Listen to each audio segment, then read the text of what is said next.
Olá, queridos amigos, queridos irmãos. Nós estamos, assim, extremamente felizes de podermos participar desta celebração do Espiritismo, da divulgação espírita no mundo. E com muita alegria, nós, assim, para o nosso coração, fomos convidados a participar deste evento que celebra justamente esse trabalho tão especial que vem sendo realizado há 33 anos. E nosso tópico hoje, né, é um tópico, assim, extremamente importante, na minha visão, pelo menos, para nós refletirmos, principalmente quando nós estamos nesses momentos em que nós vamos realizar essas celebrações, refletir um pouco a respeito do trabalho que vem sendo feito, do trabalho que estamos fazendo, do como podemos continuar, de encontrarmos, assim, a motivação para continuarmos esse nosso trabalho. É um tema que nós vamos refletir sobre justamente essa missão espiritual, essa consciência, essa fraternidade global em que nós estamos sendo convidados a participar neste momento de transição planetária. Sermos convidados ou permitidos a realizarmos o nosso reencarne numa época em que estamos passando por transição, é algo que nos chama muito a responsabilidade individual e a responsabilidade global.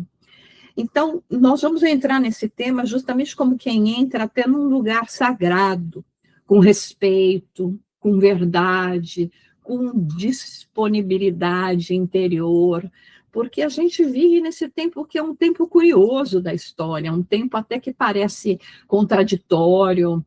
Nós, assim, nunca tivemos tanto acesso à informação, os meios digitais, recurso, tecnologia, mas a gente vive numa ansiedade, até em solidão, e sentindo até desencontro. Parece que, ao mesmo tempo que nós estamos com as pessoas, ou estamos conversando, parece que não encontramos pontos comuns, nós nos comunicamos, mas estamos bastante fragmentados, né? A gente chega nos vários lugares do planeta em poucos minutos, em poucas horas, mas como é difícil nós chegarmos em nós mesmos e começarmos a perceber que nós estamos vivendo algo maior, que é uma crise social, econômica, cultural, mas ela representa um fenômeno muito mais profundo, que é uma mudança de estágio,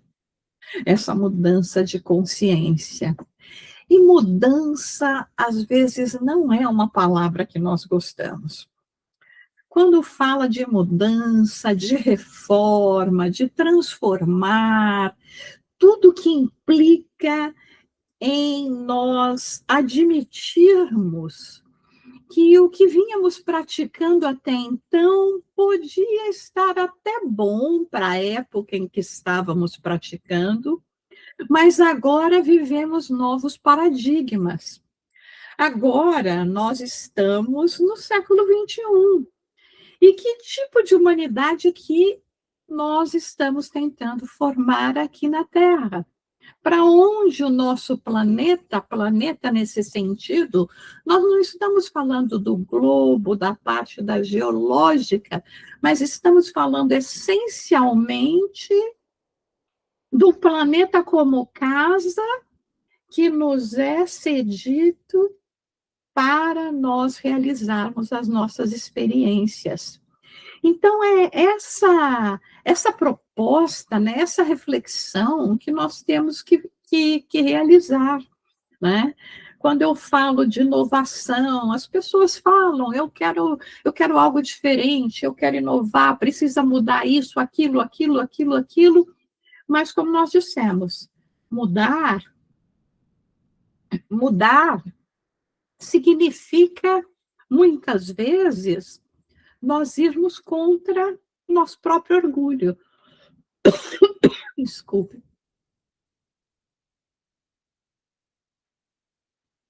Significa admitirmos que o que estávamos fazendo não estava bom. Que existem propostas melhores. E aí, com todas essas reflexões que nós podemos realizar durante esses séculos, milênios, muitas vezes, da mesma forma como nós olhamos para o material da nossa vida como algo perfeitamente descartável, nós também temos tido esta atitude em relação à Terra.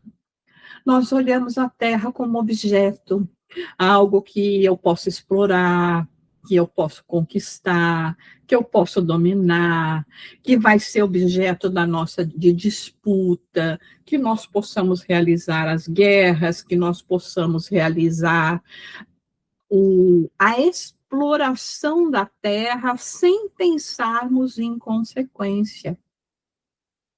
Tudo para nós vira recurso, mas eu penso num recurso imediato. Eu não penso na minha atitude como ela vai refletir no outro, como ela vai refletir na humanidade, como ela vai refletir no futuro. E aí nós vivemos em constante competição. Mas tem um outro olhar, e esse é o olhar que nós deveríamos estar formando, pelo menos agora no século XXI, que já não é questão de dizer que ele é romântico ou utópico, mas é um olhar estruturante, um olhar que a gente olha que a Terra, o planeta, não é apenas uma matéria girando no espaço. Ele representa a casa que nos abriga. Essa escola viva para os espíritos imortais, os espíritos que estão encarnando como nós. E chegamos num ponto essencial da doutrina espírita, que é justamente esse, de enfatizarmos que o ser humano não é apenas o corpo. Ele é espírito. Ele é espírito. E a Terra não é apenas um planeta físico, é esse ambiente aonde realizamos esse aprendizado espiritual.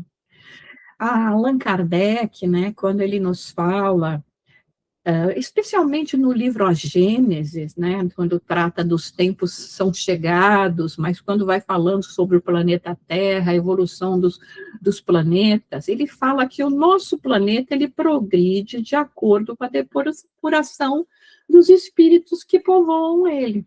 Quando nós, da mesma forma como nós temos a nossa casa, nós vamos tendo mais consciência, precisa arrumar aqui, precisa fazer uma reforma, uma mudança aqui, nós temos que prestar essa atenção, que não é, quando Kardec fala isso, o planeta progride pela depuração dos espíritos, não é simplesmente uma frase, é um terremoto conceitual, porque ele está dizendo o seguinte também, não é a Terra que muda primeiro, para depois o ser humano mudar. Primeiro o ser humano muda, e aí o planeta muda. O planeta ele acaba sendo o reflexo em larga escala dessa condição moral. Então, é interessante porque muitos daqueles que pertencem a correntes filosóficas, religiosas, que até estão pressentindo ou que já sabem realmente e percebem essa mudança né, de transição planetária, como nós estamos falando, alguns Quando ficam no campo teórico, ainda acham que ela vai acontecer no sentido de planeta, de material, de fisicalidade, de geologia. E aí nós ficamos, não, o planeta vai mudar, estamos passando por uma transição planetária. A transição é algo que nós fazemos. Essas crises que estamos passando, social, ambiental, emocional, elas não são apenas problemas técnicos, elas são sintomas. Elas são sintomas que estão nos mostrando que nós estamos entrando em colapso. E aí vem a questão da responsabilidade do espírito imortal. E a reflexão.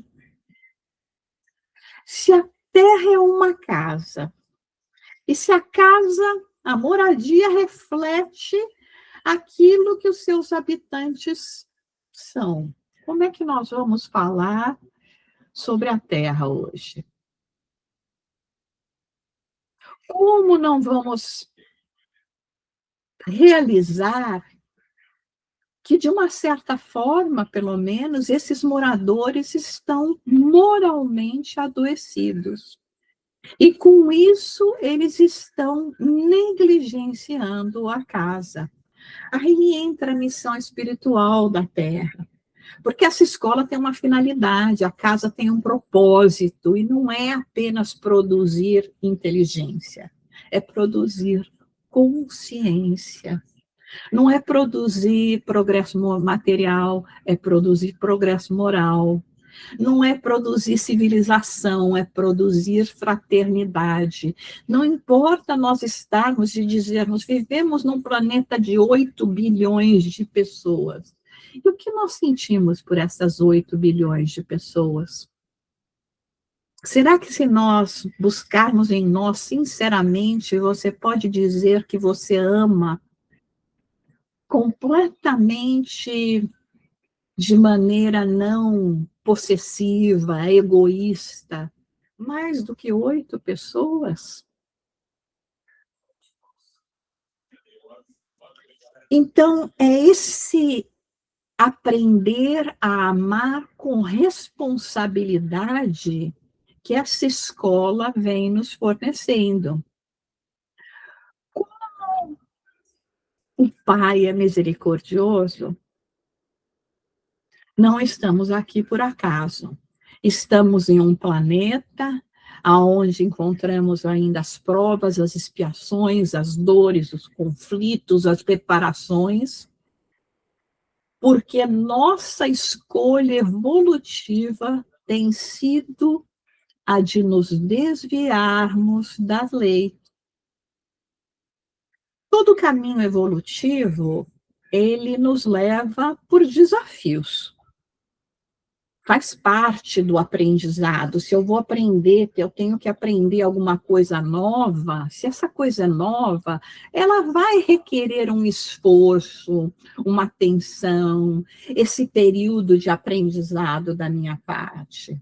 Mas não significa que precisa ser dolorido. Da mesma forma como nós estamos numa escola na Terra, que nós estamos num determinado grau, nível escolar, vamos passar para o próximo. No próximo, as matérias que vão ter, os tópicos que nós vamos estudar, são desconhecidos para a gente. Eu vou precisar prestar atenção, eu vou precisar pesquisar, eu vou precisar estudar, eu vou precisar internalizar aqueles conceitos para que eu aprenda e possa ir para coisas mais complexas. Então, a vida do espírito imortal, ela não é feita necessariamente na escolha, quando nós escolhemos um caminho, vamos dizer, mais reto, da porta estreita, não é feito necessariamente sem desafios, sem que nós provemos o nosso valor, o nosso comprometimento. Mas o que nós temos feito durante esses milênios é dizer, sabe o que? Isso está muito difícil. Requer muito de mim. Então, eu prefiro ir por um caminho que eu acho que parece mais fácil, um caminho ilusório, um caminho material, um caminho aonde eu praticamente me anestesio para as questões espirituais, religiosas, filosóficas, e acabo comprometendo esta minha jornada. E aqui estamos nós, neste século XXI, espíritos que comprometeram a sua jornada. Mas e aí? A gente vai fazer o que agora? Chorar, gritar, dizer eu estou arrependido? Estamos, sim, já choramos, já gritamos, estamos arrependidos. Mas a hora é hora de ação. É hora de regeneração, de transição de nós mesmos.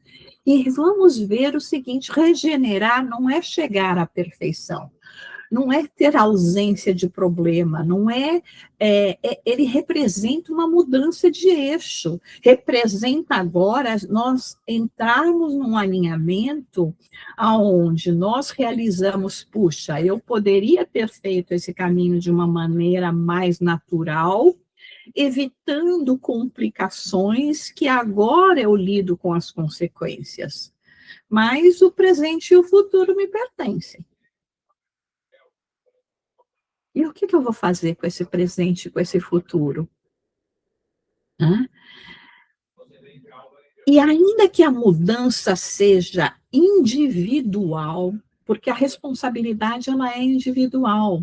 Veja como é difícil, né, esse período de transição, porque estamos falando de 8 bilhões de almas encarnadas, né, fora as outras que estão, como diz o Espírito Emmanuel em uma de suas obras, através de Chico Xavier, que temos em torno de 22, 24 bilhões de espíritos que estão comprometidos com a Terra, estamos, esses todos espíritos comprometidos com essa transformação moral. Mas como é que essa mudança ocorre? Né? Ela não vai acontecer por um milagre, não adianta nós esperarmos que um evento vai acontecer, ou até evento catastrófico, né? Para que as coisas se transformem. Não existe uma intervenção através de quebra das leis da natureza. Ela acontece para que essas leis entrem em movimento. Então, aí é que nós vemos como o Espiritismo é extremamente moderno, porque ele não propõe um Deus mágico, um Deus que vem punir, que vai fazer uma destruição da terra, mas é um Deus que propõe leis, que tem as suas regras, mas diz você, eu, nós, como espíritos imortais, temos a liberdade para que trabalhemos o nosso progresso de acordo com as nossas escolhas, mas agora já sendo cada vez mais convidados a uma educação dessa consciência. Então, a regeneração não é um evento, ela é um processo. E esse processo, ele tem um mecanismo central, que é a reencarnação. E nós agora estamos aqui abençoados, reencarnados, neste momento tão difícil, porque passam os habitantes, os espíritos conectados ao planeta Terra.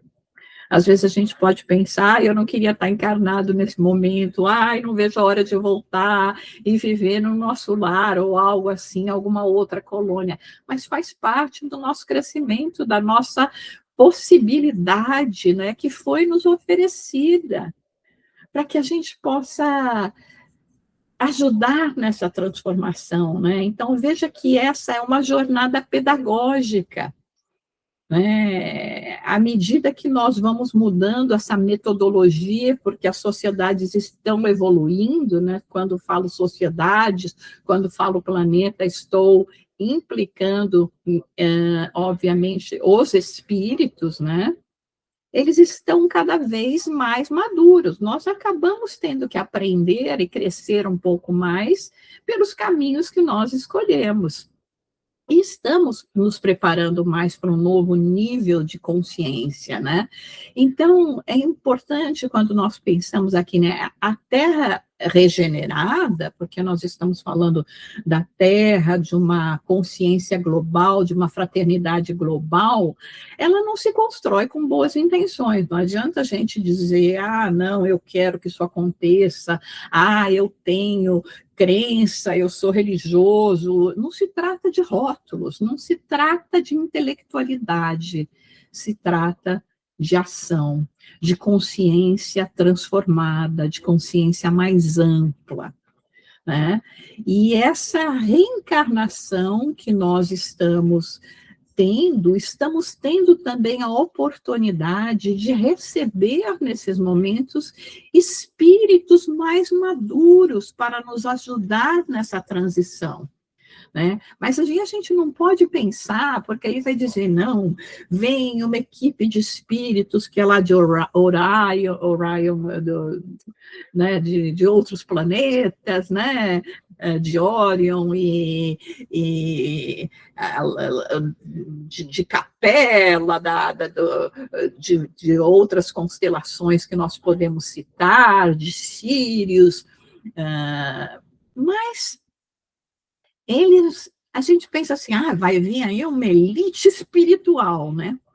Mas o interessante é que, sim, pode até estar vindo uma elite espiritual, mas qual que é a principal característica dessa elite espiritual? Que representa, sim, espíritos moralmente mais maduros. A característica é a simplicidade, é a humildade, é servirem mais do que o interesse de serem servidos. Eles não vêm para dominar, eles vêm para cooperar. Eles não vêm para impor da mesma forma que Jesus, o governador de nosso planeta, não veio impor, não veio dominar. Ele vem construir. Ele vem ajudar, esses espíritos vêm nos ajudar a criarmos pontes. E eles vão nascer, estão nascendo em diferentes países, falando diferentes idiomas, com culturas diferentes, mas eles têm uma marca comum, que é essa simplicidade.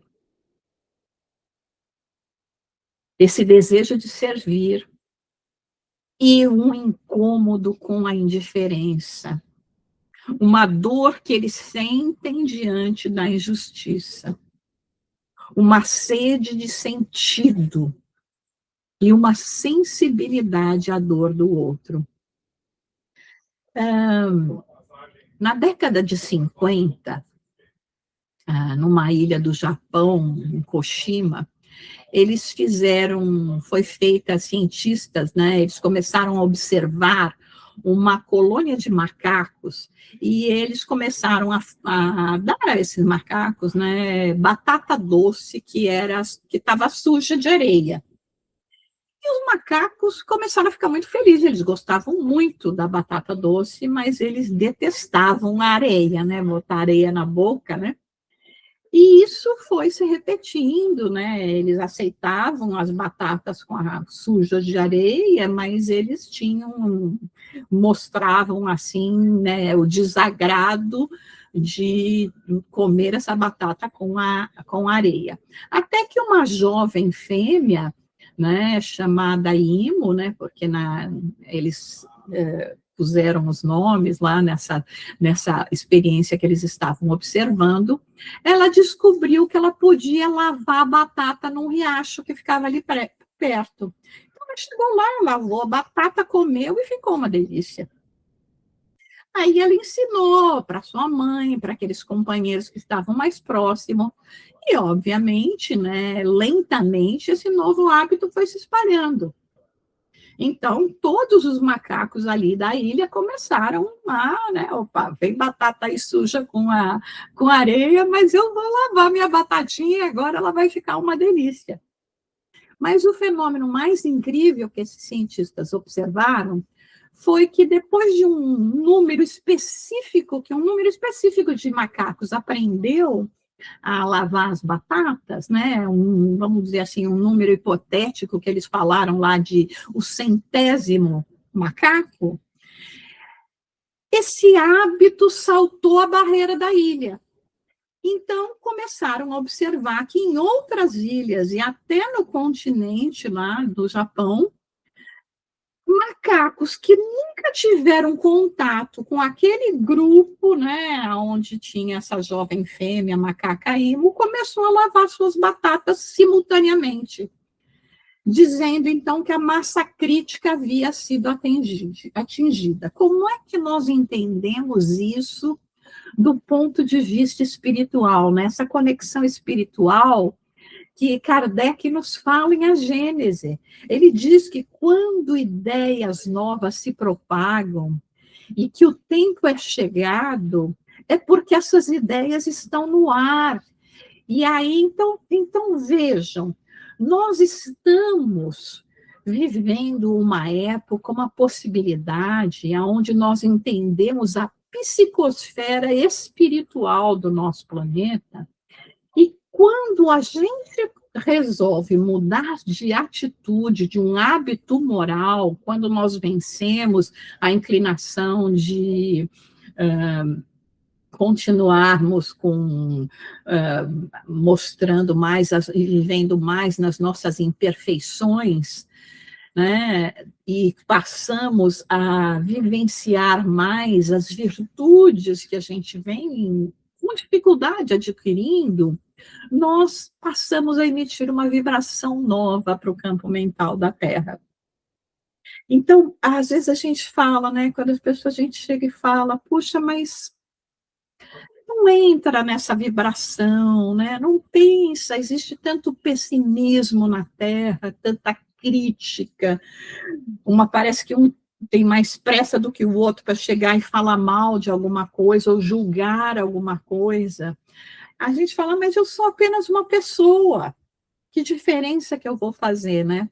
E é aí que a gente pode usar esse experimento e dizer, né, vamos ser o 100º macaco, vamos ser aqueles que vamos saltar essas barreiras, e a barreira aqui, né, é a barreira do hábito moral, né, a psicosfera espiritual, para que a nossa atitude hoje, ela se una com outras atitudes positivas, principalmente a ideia de fraternidade.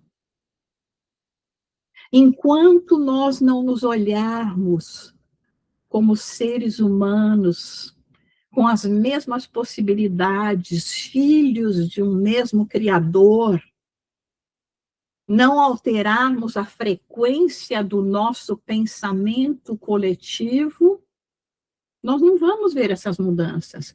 Agora, essa alteração de frequência de pensamento coletivo, ela vem através de ações silenciosas. Não é que a gente precisa gritar ou se impor. Não é por imposição, é por exemplo, né? Não é por decreto, não é por tratado internacional, imposição ideológica, mas maturação interior, quando a gente forma essa rede invisível de cooperação. E é como se um tecido espiritual planetário começasse a envolver o nosso planeta.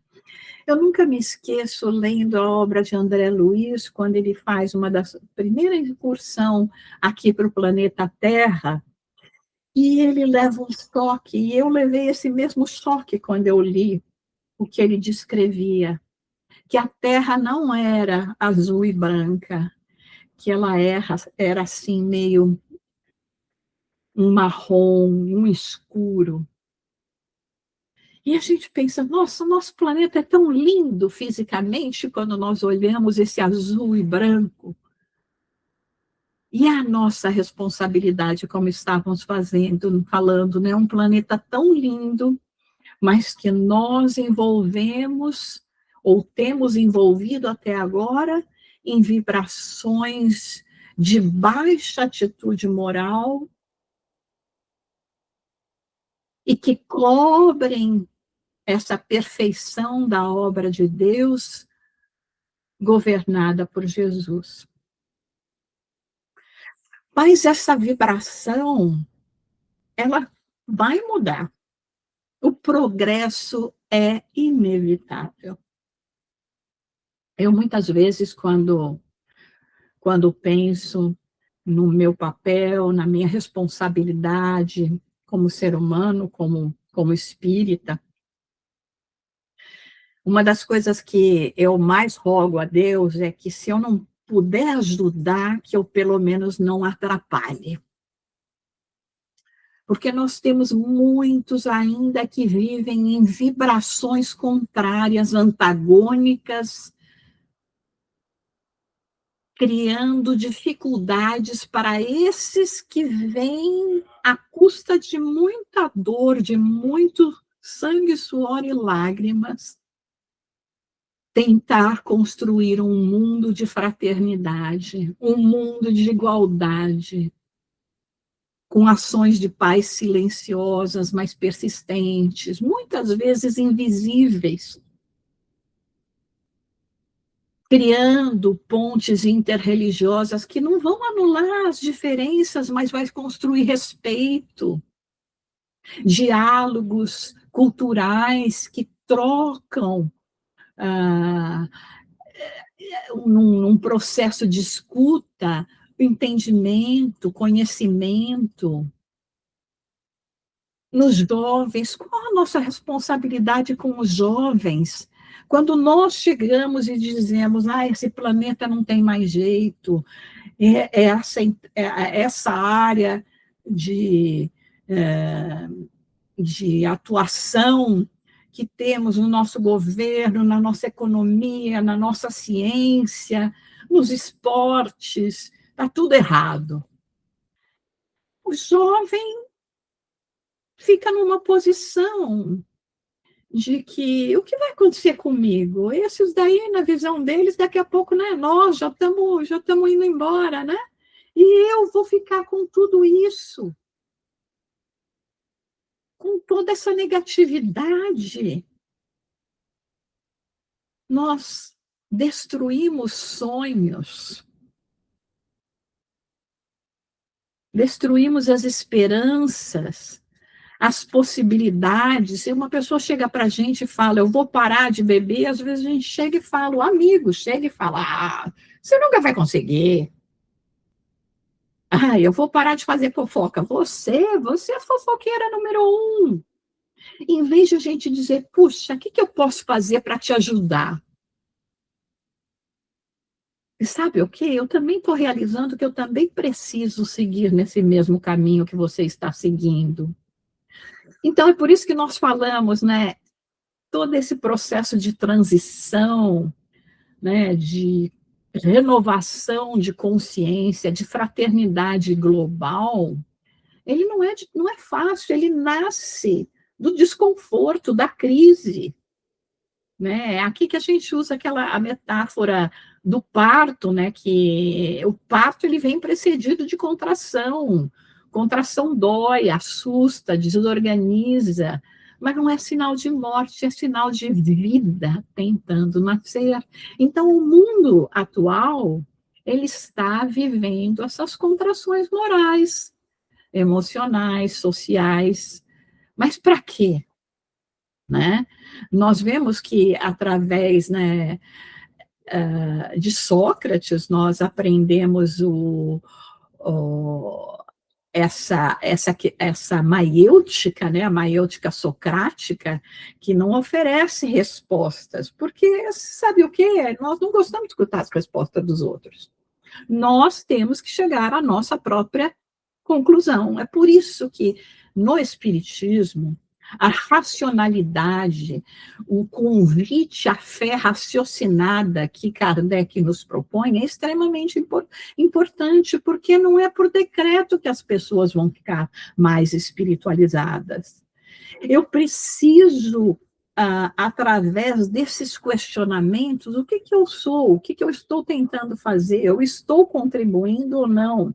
Eu preciso dar a luz daquilo que eu trago em estado latente, que é Deus que vive em mim, a centelha divina. Mas nós precisamos ser honestos nas nossas perguntas. Eu gosto demais, nós citamos muito a questão 919 de O Livro dos Espíritos, que justamente, né, se refere à pergunta de Kardec, sobre o que nós podemos fazer para nos melhorarmos, e a questão se refere a essa filosofia, né, de Sócrates, né, que conhece a ti mesmo, que ele viu escrito no templo lá ah, da Grécia, né, e aí vem Santo Agostinho e faz a sua colocação a respeito da... E é tão extraordinário, né, porque ele não diz assim, faça isso, ele diz, eu fazia assim. Então, ele diz que toda noite, na hora que ele se recolher, ele passava em revista, né? Analisava os seus atos, as suas ações. E é extraordinário. Mas o que eu adoro nessa pergunta, realmente, é o comentário de Kardec que vem após, em letras menores, aonde Kardec nos diz mais ou menos o seguinte: mas olha, quando você for, se você for, né, utilizar essa metodologia que Agostinho ensinou, de passar em revista, se perguntar o que eu fiz de bem, o que eu fiz de mal, tem uma coisa: as respostas só podem ser sim ou não. E isso para mim é genial, né? Porque nós temos ah, essa maneira de sempre procurarmos justificativas para as nossas ações. Então, vai dizer, você foi bom hoje? Olha, até as 2 da tarde eu fui de um comportamento exemplar. Mas, e Emmanuel também tem uma lição no livro Pão Nosso, que ele fala sobre o mas, né? Quando nós usamos o mas, tem que ignorar toda a frase. Aí a gente vem, não, mas é que aí aconteceu isso, aquela pessoa fez aquilo. Então, agora, nós estamos falando, isso é individual, isso é silencioso, isso é de você para consigo mesmo, com Deus como testemunha. Né? O que eu estou fazendo? Eu estou construindo ou eu estou criando mais problemas para que as boas construções sejam realizadas? O meu falar, ele desvaloriza o trabalho do outro? Ele critica e até procura destruir o trabalho do outro?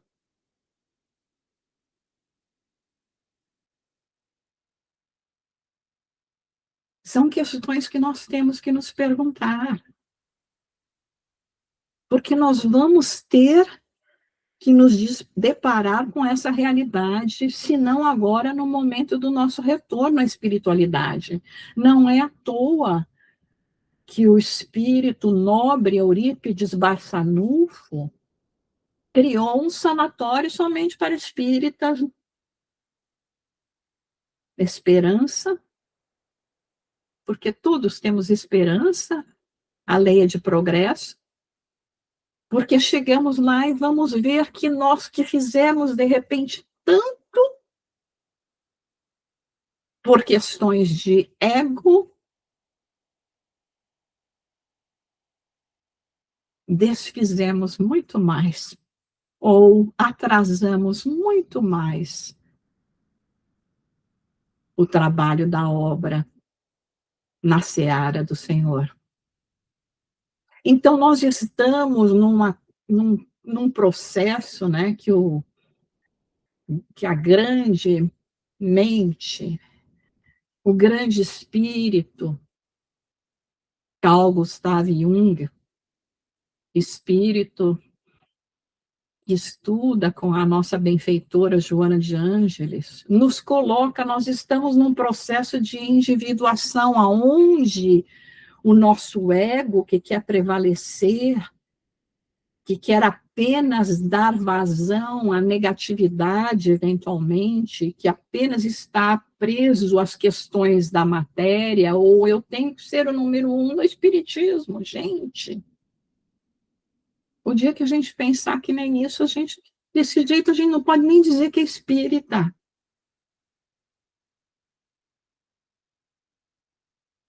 Então, essa essência, esse processo de individuação é para que a gente possa realizar que nós somos, sim, essas centelhas divinas,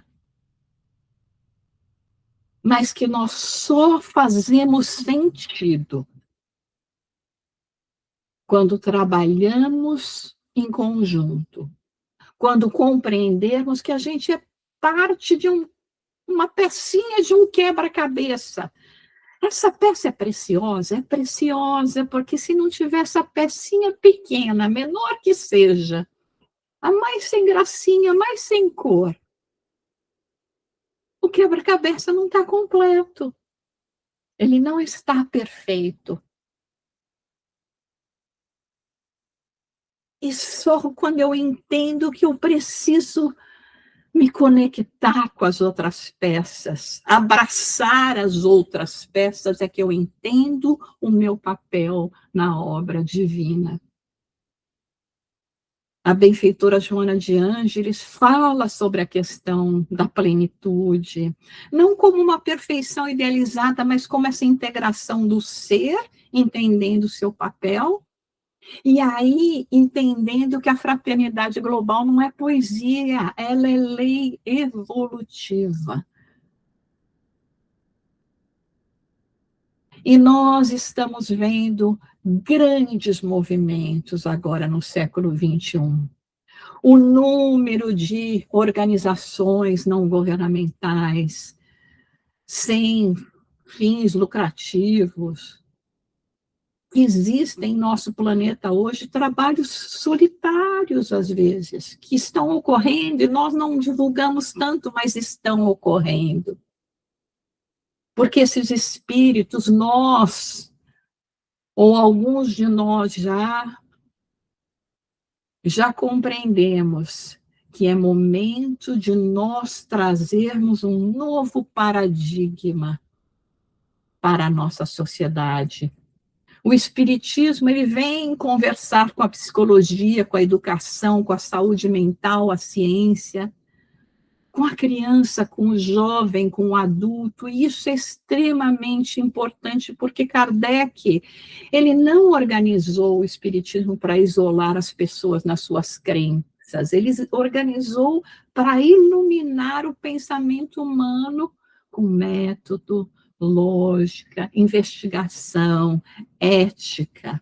É por isso que ele tem uma missão no mundo que é ajudar a humanidade a transitar da competição para a cooperação, do egoísmo para a solidariedade, da violência para uma cultura de paz, da religião como um rótulo para da espiritualidade, para uma vivência. Como nós falamos, não adianta a gente ter um rótulo Não adianta a gente dizer, eu vou à missa, ao templo, ao centro espírita quantas vezes na semana, mas a gente não faz o trabalho.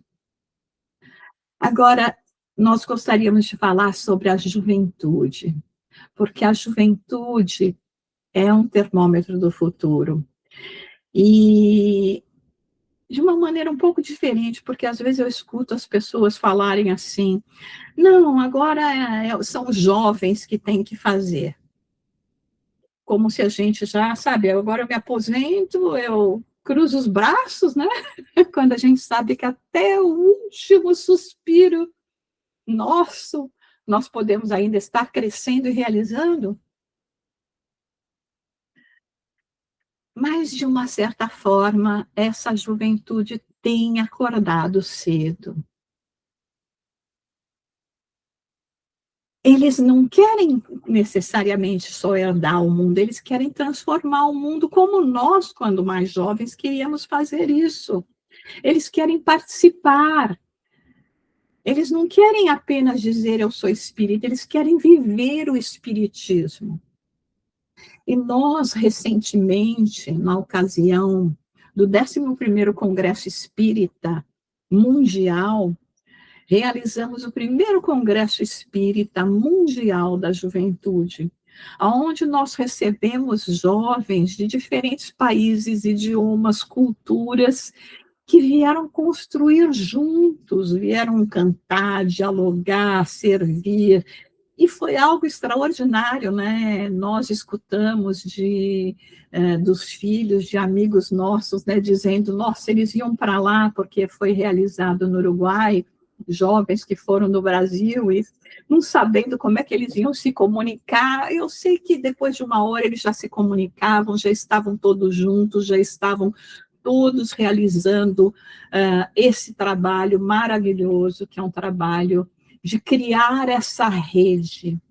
Então, nós temos a nossa rede daqueles que já estão com a idade cronológica da Terra mais avançada, porque espiritual não necessariamente, mas de criar essa possibilidade para que nós compreendamos que, inclusive, alguns desses jovens, eu particularmente, tem alguns jovens que eu conheço, eu fico lá sentada, escutando eles, conversando com eles, como se eu fosse uma criança, porque eu sinto a maturidade dos seus espíritos. E não vou me sentir diminuída porque tenho mais tempo no trabalho, ou por causa disso ou daquilo. Não, nós temos que aproveitar todas essas oportunidades e lembrarmos que, como espíritos, nós vivemos fora da matéria. Que quando Kardec fala sobre a nova geração, não se desanime aí se você tem mais de 40, 50, 60 e por aí vai, porque a nova geração é atitude, não é idade. Você está buscando realmente se transformar, trazer a fraternidade, sacrificar o seu ego, para que realmente possa reinar essa fraternidade. O trabalho é do Pai. O bom é o Pai, como dizia Jesus. Como nós podemos ter a pretensão de acharmos que é nosso, que nós somos o bem? Então vamos, e é esse o convite, né? Vamos trabalhar individualmente, responder a esse chamado íntimo, para que essa terra regenerada não é só algo que eu vou admirar de longe, falar, que bom, mas é algo que eu estou fazendo parte. E nós sabemos que nós vamos voltar para essa terra. Hoje somos alunos, mas temos muito que aprender e voltaremos novamente. Não queremos ser alunos passivos, mas aqueles que trabalham e que entendem que o nosso planeta é como se fosse um grande coração, esse coração coletivo que pulsa. Às vezes ele Ele bate de uma forma que representa a dor, mas às vezes ele bate mais forte com essa esperança, ansioso para que o tempo da fraternidade possa reinar. Então, nos lembremos que a regeneração ela começa com uma consciência que decide amar um pouco mais.